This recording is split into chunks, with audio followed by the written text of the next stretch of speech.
О развитии физической культуры и спорта для инвалидов уже в течение 5 дней говорят в стенах Северо-Остинского госуниверситета. Одним из важнейших условий инклюзивного образования людей с ограниченными возможностями является просветительская работа среди студенчества. С программой семинаров госуниверситет посетила делегация Министерства спорта России. В разговоре специалисты особо выделили проблему социальной интеграции инвалидов. По мнению экспертов, люди с ограниченными возможностями нуждаются в более активном включении в культурно-социальную и трудовую жизнь общества. В сфере инклюзивного образования ключевой по-прежнему остается проблема подготовки специалистов. Подобные семинары позволяют расширить границы инвалидного спорта в Северной Осетии. Если говорить об этом семинаре, то хотелось, чтобы было понимание о том, что спорт инвалидов это достаточно, скажем так, не очень сильно развит в нашей стране. Не хватало кадров, не хватало базы, не хватало самой, скажем так, системы.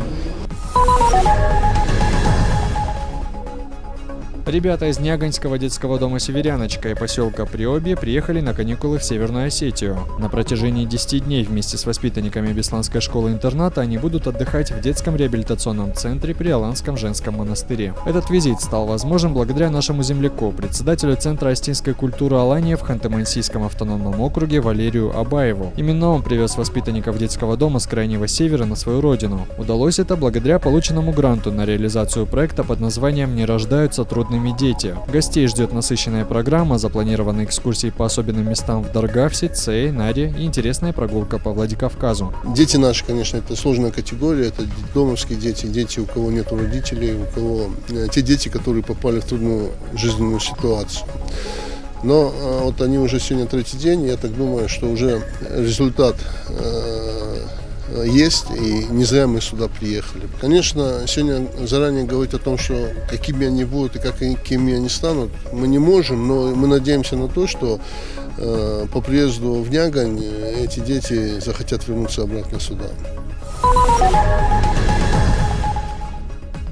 Во Владикавказе почтили память заместителя командующего 58-й армии Станислава Морзоева. В этот день, 12 лет назад, вертолет полковника Морзоева был сбит боевиками в небе над Ханкалой. Он возвращался домой из очередной служебной командировки. Спасая жизнь подчиненного, Станислав Морзоев вытолкнул из горящего вертолета солдата, а затем покинул пылающую машину сам. Однако запредельная высота шансов выжить не оставила никому. Кавалером Ордена Мужества он стал посмертно. Отдать долг чести полковнику пришли представители администрации республики, военнослужащие частей Владикавказского гарнизона, общественность и родственники. Он запомнился человеком очень устремленным, человеком справедливым, крайне порядочным. И вы знаете, очень грамотный офицер. К сожалению, такая редкость сегодня. Очень грамотный офицер, человек, который мог в этой жизни все. Он всегда говорил то, что всегда шло на благо вооруженным силам России, Осетии. Он был патриотом своей республики.